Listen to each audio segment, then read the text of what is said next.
Palestine today, which is on every, or should be on every Muslim's tongue, should be on every Muslim's mind, should be on every Muslim's thought and conscience.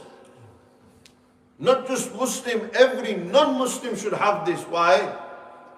Because of what is happening there, the oppression that is taking place, the injustice, the genocide, the ethnic cleansing, the illegal occupation of the Zionist regime. We must have them in our thoughts and minds and du'as at all times. We can't forget them. There is great history that goes into this very specific land.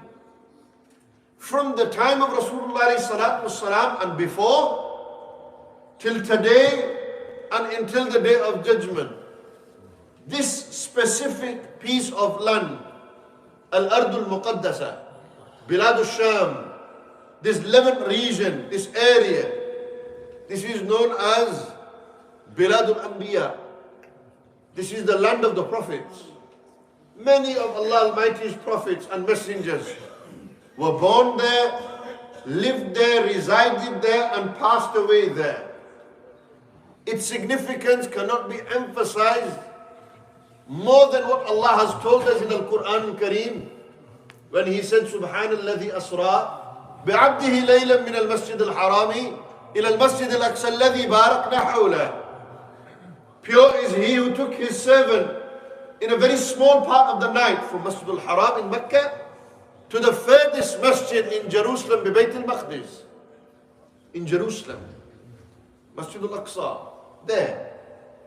Nabi alayhi salatu wasalam was taken specifically to that land. That's the only place they visited outside of the Hijazan area. Which land? The land of Masjid al-Aqsa, the land of Jerusalem, the area which is known as Palestine, Palestine. Nabi alayhi salatu wasalam went there specifically. And it is from there they ascended. Why? For this masjid was the first Qibla of the Muslims. This became the first Qibla for 16, 17 months. The Muslim Ummah prayed towards Masjid al-Aqsa. It was the second masjid to be built on this earth. Second masjid. Masjid al-Haram first, 40 years after Masjid al-Aqsa was built. It is the third holiest masjid in Islam. لا تشد الرحال إلا إلى ثلاثة مساجد. You should not travel except to 3 mosques, 3 masjids. Masjid al-Haram, Masjid al-Nabawi, and Masjid al-Aqsa. Rasulullah ﷺ was asked, Aftina an Bayt al-Maqdis. Grant us a verdict. Tell us about Masjid al-Aqsa. Tell us about Jerusalem. And they said, Ardul Mahshari wal Manshar. This is the land of reckoning and gathering. If you are able to go there, visit Masjid al-Aqsa. Offer one prayer there, for one prayer in Masjid al-Aqsa is better than 500 prayers in any other masjid. And if you are unable to visit there, then send money that could purchase oil for the Palestinian people so that they could light the lamps in Masjid al-Aqsa. If you can't visit there, support them financially. The Nabi alayhi salatu wasalam was said, لا تزال طائفة من أمتي زاهرين على الحق وقاهرين على عدوهم ولعدوهم على الحق ظاهرين ولعدوهم قاهرين لا يضرهم من خالفهم. They will always remain a group in my ummah that shall remain firm and steadfast upon the truth. We talked about mujaddids, revivers. Allah will send men. Here they are mentioning group. لا تزال طائفة, a group. من أمتي على الحق ظاهرين. They will remain firm on the truth, steadfast. ولعدوهم قاهرين. And they will be vehement against their enemies. لا يضرهم من خالفهم. Whoever opposes them will be unable to harm them. The Sahaba asked, Allah's Messenger, Waynahum, where will we find them? Where will we see them? If we want to go look for them, where will we find them? Nabi alayhi salatu wasalam said, Bayt al-Maqdis, wa aknafi Bayt al-Maqdis. You'll find them in Jerusalem or in the surroundings of Jerusalem. This group of my ummah will be there and remain there till Yawm al-Qiyamah. Is this not the case? That you find which group of people has Allah chosen to defend Islam in the world, to protect Islam in the world? Which group of people has Allah Almighty chosen? He's chosen the Muslims who live in Palestine. Hence why they are the chosen people. They are the most blessed people. They are the most honored people. They are the closest people to Allah's mercy. Not just physically are they the closest. Why? For Allah Almighty's mercy descends specifically upon the Levant region. Specifically upon Masjid al-Aqsa and around Masjid al-Aqsa. These are the flag bearers, the standard bearers. These are the protectors of Islam. Who? Muhafizeen of Islam are who? The people of Palestine. Me and you, our fathers, grandfathers, great-grandfathers came into this country. They came to work. They got money. They sent the money back home. We are in this part of the world where we are being tested. We are being tried by Allah Almighty. How? The love of the dunya. Look at our youth, aspiring to be rich or die trying, listening to music, doing haram, balloons, drugs. All of these things is happening to us. You don't see us sleeping at night, wondering whether we'll wake up in the morning if there's a bomb that's going to be thrown on our heads. We are not those people. It is them that Allah has chosen for shahada, martyrdom. How can these people be destroyed? How can they be the weakest people? Tell me. That if they survive, they are legends. The ummah will talk about these people. And if they die, then they are martyrs. They are shaheed in the courts of Allah Almighty. And who can be greater than this? I have young people saying, I want to do this and I want to do that for Al-Aqsa. I want to do this for Palestine. You can't even get up for Fajr. You struggle to read your salah in the masjid and you want to liberate Masjid al-Aqsa. You want to follow in the footsteps of the great Salahuddin al-Ayyubi. You can't do it. You ain't built like Salahuddin was built. You ain't like his uncle Nuruddin Zangi or his father Imaduddin Zangi. You're not like that. They were a different ilk of men. There was a need of the time that Allah chose him for. But when he's seen the state, when he's seen the crusade, the Franks taking over Masjid al-Aqsa, then Salahuddin al-Ayyubi took it upon himself. He was chosen for the task. He, radiallahu anhu, was chosen for the task. Born in 532 Hijri. Passed away in 589 Hijri. Only 57 years he lived on this earth. Salahuddin al-Ayyubi lived for 57 years. He spent his youth seeking knowledge. And then Allah Almighty granted him the kingdoms of Egypt, granted him all that region and area. And you know what it was his most difficult task? You know what was his hardest mission, hardest job? Uniting the Ummah. Unity of the Ummah was the hardest part for Sayyidina Salahuddin al-Ayyubi. And what did he do? He succeeded. They were nationalists. There were Muslims in Turkey, Muslims in Egypt, Muslims in Syria, Muslims here. Everyone had their own agenda, mission. They wanted to do it like this and like this and like this. For 18 years, he spent 18 years uniting the Ummah.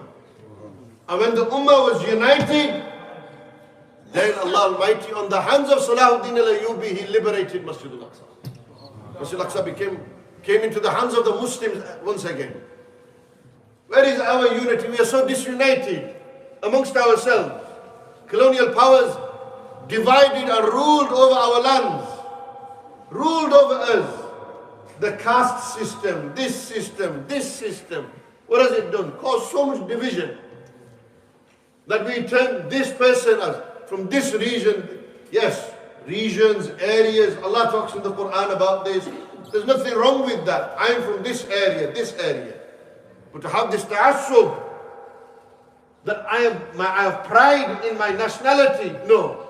Your pride should be in what? La ilaha illallah Muhammadur Rasulullah. That is what you should be proud of. That I am a proud Muslim. Islam is my pride. Sayyidina Umar bin al-Khattab said to his people, when he entered into Bayt al-Maqdis and he liberated, he took over Jerusalem in the time of the Caliphate of Sayyidina Umar radiallahu anhu. What would he say as a sermon? He said, Allah Almighty honored us through Islam. If we seek honor through anything other than Islam, we'll be destroyed. And what are we seeking honor through? Cars, wealth, women, children. We seek honor through business, status, this position. No. What honored us? What gave honor to the Muslims was Islam. It is this that Sayyidina Umar was talking about. If we seek honor through anything but Islam, then we'll be destroyed. And what is it? Our youth are seeking honor through everything. We are proud and honored. We have pride and honor in being doctors, lawyers, solicitors, businessmen, this. Where's the pride and honor gone in being Muslim? Where's the pride and honor gone in being Muslim? Iqbal, he said so beautifully. He summarized those words in his words. What did he say? वो मुअज़्ज़ज़ थे ज़माने में मुसलमान होकर तुम खार हुए हैं तारिके कुरान होकर. They were honored nations, honored people before. Why? Because they were people who were Muslim. They submitted to Allah. Islam means submission. Every thought, will, everything within their might and power was submission to the Almighty. If I submit to Allah, I am powerful. Allah will empower me, for I am submitting to the most powerful, the all-powerful, subhanahu wa ta'ala. And the moment you lack this submission in the court of Allah Almighty, what will happen? When you don't understand what Muslim Islam means, what will happen? Tum khar hue hain tarik Quran hokar. I leave behind two very lofty, weighty things. If you hold on to them after me, you shall never be misguided. I leave behind one greater than the other. One is the rope of Allah Almighty suspended from the heavens to the earth, through which you connect to Allah Almighty. I leave the book of Allah, Kitabullah, Al-Quran Al-Kareem. Hold on to the Quran and you will not be misguided. वो मुअज़्ज़ज़ थे ज़माने में मुसलमान होकर तुम खार हुए हैं तारिके कुरान होकर. You've been disgraced as an ummah, as a nation. Why? Because you left the Quran. You neglected the Quran. You didn't give value to Al-Quran Al-Kareem. You've forgotten the golden rule and ingredient. When Salahuddin al-Ayyubi would enter the battle of Hattin and all the other battles that he fought to liberate Masjid al-Aqsa and the Palestinian people at that time, what was on his tongue? What was on the tongue of his soldiers in his army? Verses of the Quran. They would chant, Nasrun min Allah wa fathun qareeb. Nasrun min Allahi wa fathun qareeb. Help is from Allah Almighty, a victory is near. This was their level of Iman. This was the level of Salahuddin al-Ayyubi, his ummah, his nation, his people, his army's Iman. And we want to liberate Masjid al-Aqsa. Yes, we cry. Sadly, unfortunately, we as Muslims, at this moment in time, I've said it before, I say it again, we are weak. There's such weakness within us, it's unbelievable. We're weak when it comes to our prayers, fasts, zakat, hajj, we're weak. On a unified, individually you'll find Haji Sahib strong, so and so strong, practicing. But then the youth, when will it rise? Where will the power come from? Where will the uprising, or where will Allah Almighty give victory to whom? It is through the youth, the next generation, the Muslims, the kids, you. If you neglect your prayers, then what will happen? There's weakness within the ummah. But one thing's for certain, after what's happening this moment in time in Palestine, The Ummah may be weak, but is no longer asleep. The Ummah has woken. We are awake. We are witnessing to the atrocities that are taking place in Palestine, in Gaza right now. Salahuddin al-Ayyubi spent years in his attempts to what? Liberate Masjid al-Aqsa. He would not sleep at night, content knowing that Al-Aqsa was occupied. And how do we sleep? This is why, there's a system that we are all consumed in, that we are all slaves of. The system around us which we need to get out of and fight. That's the truth. That system that has been created, whether it's the banking system, the education system, whether it's the social media system, it's the world, the way the world has been designed. Me and you, we are slaves to this. We are occupied with everything other than the pleasure of Allah Almighty. That's why, of course, there is weakness, but look at the strength. Look at the strength of the Ummah right now. In France and Germany and other European countries, you are banned from going out to protest. Demonstrations and protests are banned. But can they stop 200, 300, 400,000 people coming onto the road? They can't. You can't stop that. They can't arrest every single one of them. Next Saturday there's a million-man march, million people march in central London. Why? To raise our voices for whom? For the people of Palestine. I was told that you had a demonstration here in Nelson twice. I just come from one in Keighley. Twice. In one there was what, 80 to 100. In another there was maybe 200, 300.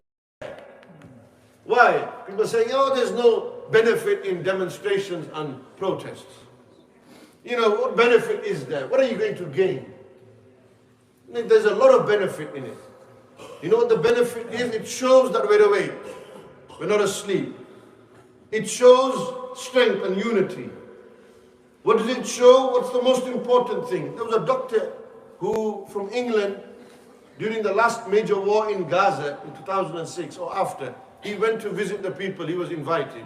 He got there and he said, he was opposed to protests and demonstrations. He said there's no good in them. What is it?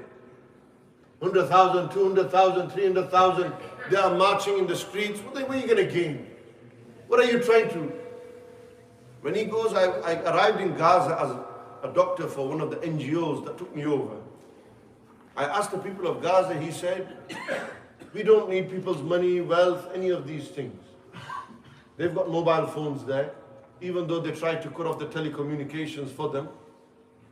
They said every time we go onto social media, we go onto the internet, we see one report coming, 100,000 in Germany, 100,000 in France, 200,000 in London, 200,000 in Paris.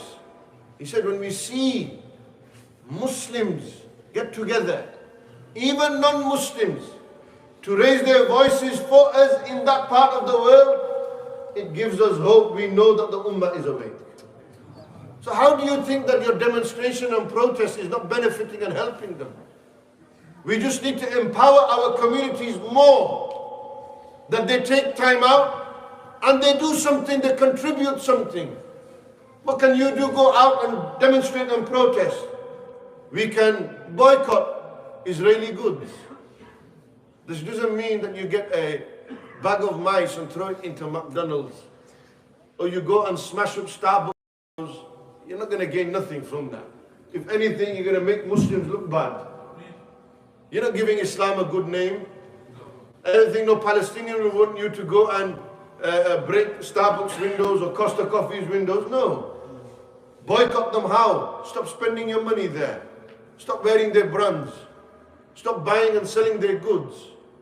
And we've got enough Muslims that are buying and selling, and we've got enough brands that are not supporting the illegal occupation that's taking place in Palestine. Of course there are. Boycott. We should continue the boycott.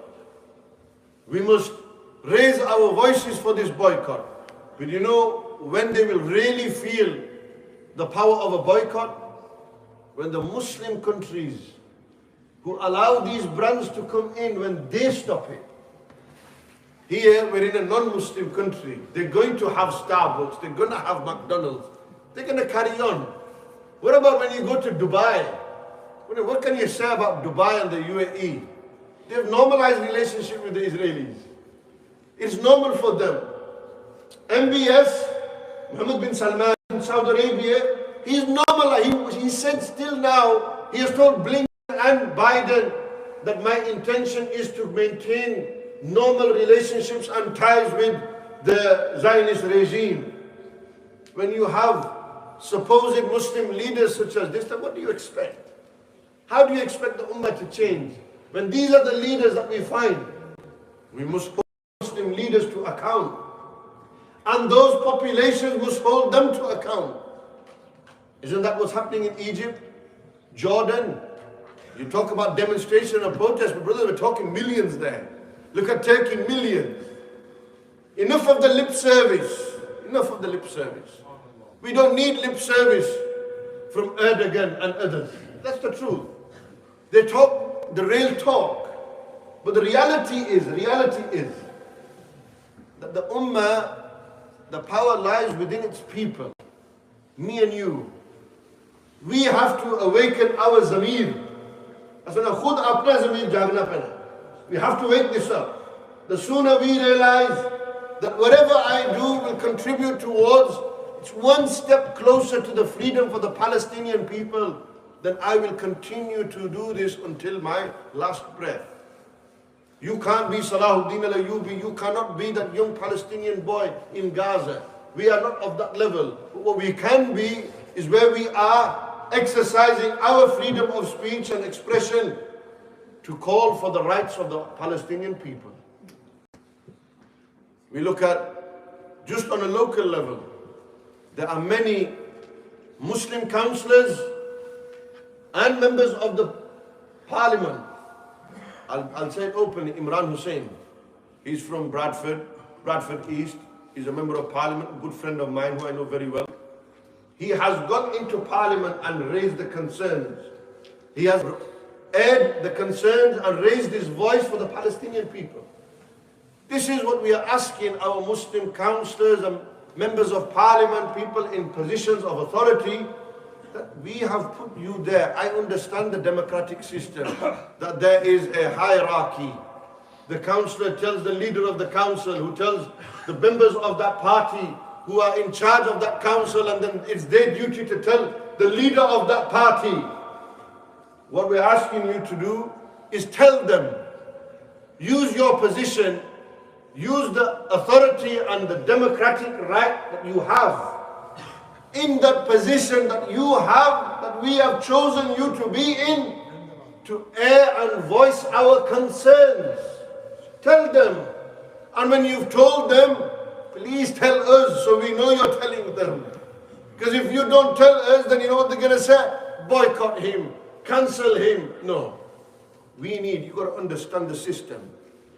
We need Muslim MPs, we need Muslim councillors.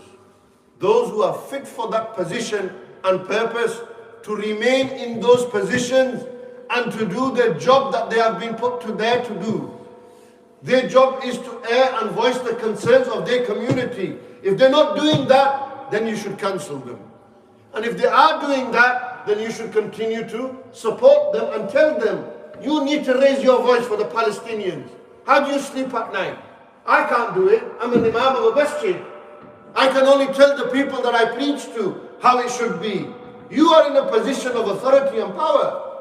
If all of you united and said we're going to boycott, we're going to do this, this is how we want, these are our demands, you have every democratic right to do that. Exercise that. Use that. And that's not for those who are here in Nelson. This is a message that is for everyone who is of Muslim and non-Muslim. MashaAllah, we have non-Muslim Labour MPs who are calling for a ceasefire. We have had non-Muslim Conservative and Labour MPs who have given up their positions because of the policies of this government. We have every right to say this. We mustn't fear and think, oh, what is going to happen? Why? No. I'm not saying anything illegal. I'm not breaking the law with what I'm saying. I'm saying that we have democratic rights, we have a voice, we have people in those positions. We should use these channels to assert power, authority, so that we get and that we receive the demands. Whatever our demands are, they are heard and fulfilled. We must do that. You mustn't think, you must understand, go away and study the system and how it works and what you can do. When you've understood that and you then systemically work towards that, watch the change come. Watch the change come. You beat them at their own game. Erdogan, when he came into power, what was it? What is it that gave Recep Tayyip Erdogan power in Turkey and made him the president? Have you forgotten? It was the power of what? Social media. Wasn't it the youth, the power of social media when they came onto the streets and they were demonstrating and protesting, and then everyone voted for him and then he became in power? Isn't this what's happening now on social media? The narrative on Sky, on CNN, on BBC, the narrative is anti-Palestine, anti-pro-Palestinian demonstrations. The media, mainstream media, will do its utmost to give Islam a bad image, a bad name, that make the Palestinians look bad as they're the terrorists, they're the bad ones. Malcolm X said this. He said there's going to come a time, we're living in that time. What is it? That the media will make you think those that are being oppressed are the oppressors, and those who are the oppressors are the ones being oppressed. Isn't this what's happening? Isn't this how they've made it out? This is the image, the media. But look at the power of social media. Look at the power of social media. The narrative on X, the narrative on Facebook, the narrative on other social media platforms is what? Pro-Palestine. It's pro-Palestine. So when you put something on your WhatsApp status, on your Snapchat, on your Facebook, on your Twitter, on your Instagram, and you're going to be censored for it or cancelled for it, and you think, what is it? Is it doing anything? Wallahi, you are doing everything. Within your power, you're using your platform to raise your voices for those who are being oppressed and injustice is taking place. On the day of judgment, when you will be asked, what did you do for the oppressed? For the Mazloom? What did you do? Did you do anything for them?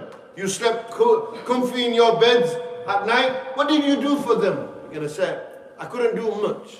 I wasn't voted into power. I wasn't voted into a position of authority. But you know what?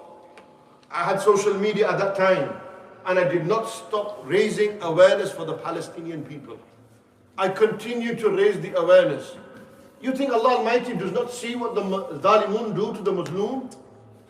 وَلَا تَحْسَبَنَّ اللَّهَ غَافِلًا مَا يَعْمَلُ الظَّالِمُونَ. Do not think or assume that Allah is unaware of what the oppressors are doing. Allah sees everything. Allah is giving them their time, allowing them, until there will come a time, when Allah will grant victory to these people. No doubt.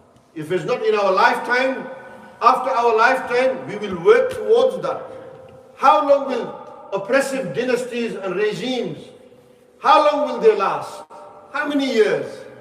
Shaitan tried, Shaitan's armies are trying, but the power of Allah Almighty, nothing comes equal to it. And when Allah will empower the ummah, we must continue to raise our voices. And it's like someone saying, well, who are you preaching to? What are you trying to say? Nothing's going to change. Then why does the muazzin always make azan? Even if one person turns up, he's ordered, you do the adhan, you do the adhan, you do the adhan. Because the masjid is empty, do you stop doing adhan? No, you still do adhan. There may come a time when that very same adhan that you keep reading, what will happen? Hundreds will be in the masjid reading the salah. There's nothing wrong with the adhan or the call. There is nothing wrong with me and you contributing towards the freedom of the Palestinians. We must do what we can do now, and then this needs to continue up until Allah grants freedom to these people. How can we sleep at night? How can we know? How can we sit easy, eat easy, sit with our family, our children, knowing what is happening to the Palestinian people? This human race will not be liberated. Humans will not be considered truly human until every Palestinian is free. We must call for that. You know, the Zionist lobbying, they can try everything and do everything. control media, social media. Wallahi, don't let them control you. The whole point is you control what Allah has given you. Don't be a slave to the system that has been created. Because when we are slaves to the system that's been created, then what are we? We are sheep like everyone else out there. We must be different. And what has made us different? Allah has given us La ilaha illallah, Muhammadur Rasulullah. Allah has given us the Quran. Allah has given us Rasulullah sallallahu alayhi wa sallam. And there is nothing greater than this, my brothers. Nothing is equal to this. What we have as Muslims, understand the value of that. When you've understood the value of that, and then collectively everyone's understanding and understood this value, then you will see the power of the Ummah rise. Then you will see the Ummah rise. The Ummah will stand, no longer remain weak. Strength will come to the Ummah. We must individually, I'm talking to you collectively, but myself first and foremost. And you've got to do your individual utmost to become a better Muslim, a better person. It starts with you. Once you fix yourself, then things around you will be fixed. Inna Allah la yughayyiru ma biqawmin hatta yughayyiru ma bi anfusihim. Allah will not change the state of people until they change themselves first. You. Islam started with Rasulullah sallallahu alaihi wasallam and a handful. And Rasulullah sallallahu alaihi wasallam said at the end of time, it will become a handful, strange again. Only a few in number. It started with a few in number, and then it will end with a few in number. But we must do what? We must be from amongst those who contribute to the spread of our religion, our deen, Islam. You have to go away, you have to study. Sayyidina Abdul Qadir Ghilani, what was his teaching? What did he say? He said, Darastul ilma hatta sirtu qutban. We read this in Qasida Ghawsiyah. That I sought knowledge until I became the Qutub. I became the pole of all the saints. That in my time, my blessed foot was on the neck of every wali. Why? It began where? Through seeking knowledge. Empower yourself through knowledge. Study. The more you read, understand. Read the Zionist history. Read the history of Palestine. Read about why Palestine is so significant towards the end of time. What role does Palestine have? Where will Mahdi come? Where will the Dajjal try to enter? Where will Sayyidina Isa alayhi salam read behind Imam Mahdi? They will read in Masjid al-Aqsa. Fakir has had the honor 17 times to go to Al-Aqsa. 17 times. It's my second home. My Sheikh Abdul Karim al-Afghani, he is from Palestine. My Ustad and teacher Sheikh Yusuf Abu Snaina, he's the Imam of Masjid al-Aqsa and Khatib. Palestine. Palestine. It is all about Palestine. It should all be about Palestine. The end of the world, where will it go back towards? Palestine. Palestine is the key. Go into detail. It's the key. This land is the key to control. And that's why you said, then whose strength? Where's strength? Yes, Kashmir is a valid cause. Yes, what's happening in Sudan is valid. Yes, what's happening to the brothers and sisters in Pakistan, Afghanistan is valid. There's zulm happening everywhere. Muslims in India have been persecuted. In Africa, Muslims have been. But the greatest form of resilience, Rabat, right now on the earth, is the cause of Palestine. It's Palestine. It is what we do for the Palestinian people. So you must go away from here with renewed passion. That what am I going to do to help the Palestinian people? Whether it's putting the flag up, whether it's attending a demonstration, whether it's boycotting Israeli goods, whether it's sitting with my local councillor and MP and demanding that my voice be heard, my demands be met. Which is what? Freedom for the Palestinian people.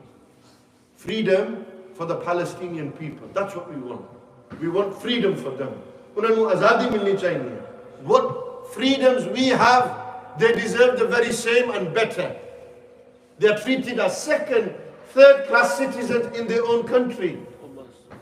They use the resistance as an excuse to bomb Gaza. Then what excuse do they have for the West Bank? Hundreds are being killed in the West Bank. You don't find no Hamas there or other groups there, do you? No. Why are they killing there then? There's an agenda. The agenda is what? to ethnically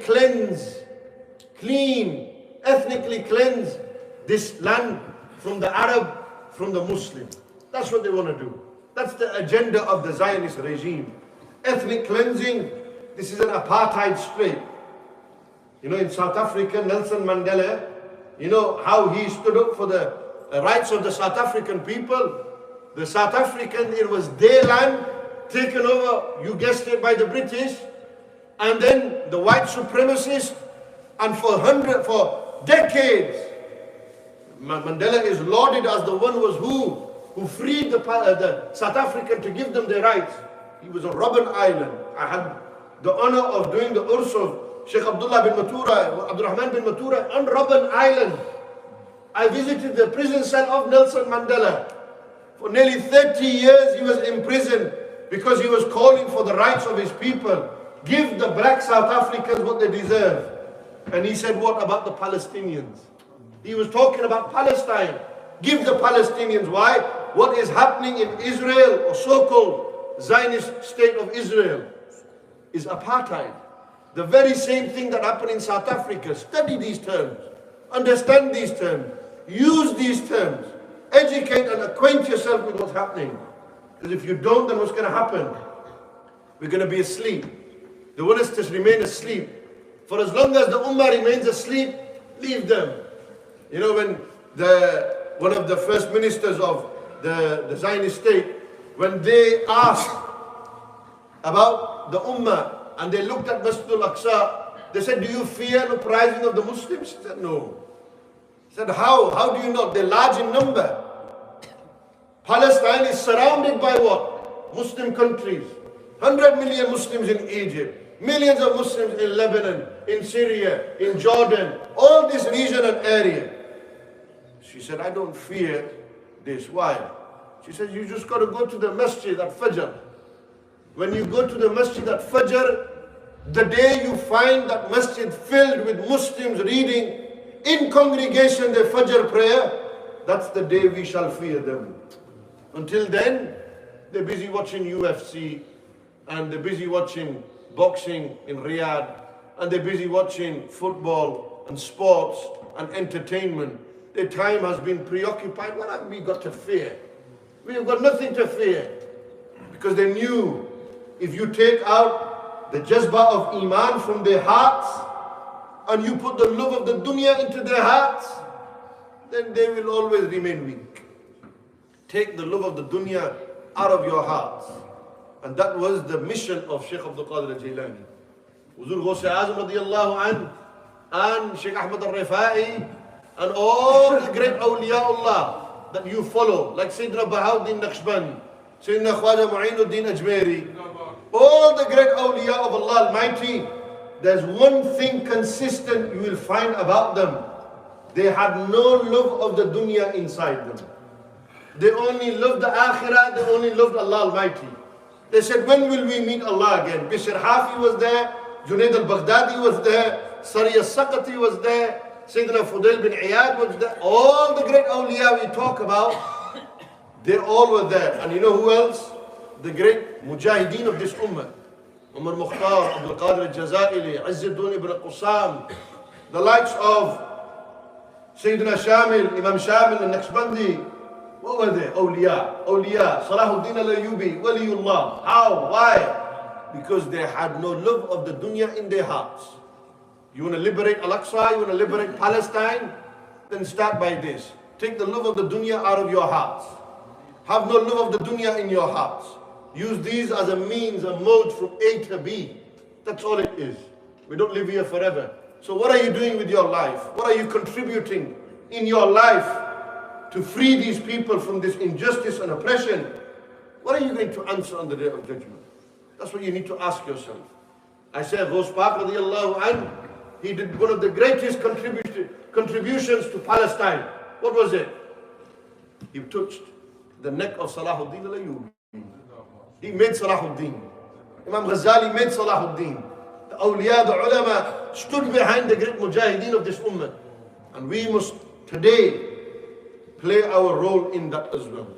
May Allah subhanahu wa ta'ala grant freedom to the people of Palestine. May Allah honor them. May Allah liberate them. May Allah shower mercy upon them. May Allah allow us to follow in the footsteps of the great awliya of Allah. All His awliya that have set foot on this earth. May Allah Almighty allow us to drink from their fountains, their rivers. May Allah Almighty allow us to follow in the footsteps of the great Salahuddin al-Ayyubi. May Allah Almighty liberate Masjid al-Aqsa and liberate the land of Palestine once again on the hands of the likes of Salahuddin al-Ayyubi. May Allah forgive us for our sins. Shower mercy upon us. May Allah Almighty cure our ill. May Allah Almighty have mercy upon our deceased. May Allah bless each and every one of us, male and female, who is sitting here in this masjid. Allah Almighty give them honor in this dunya and the akhirah. May Allah Almighty allow us to raise our voices, continue to raise our voices until our last breath on this earth for the people of Palestine. أقول قولي هذا أستغفر الله لي ولكم وآخر دعوايا عن الحمد لله رب العالمين.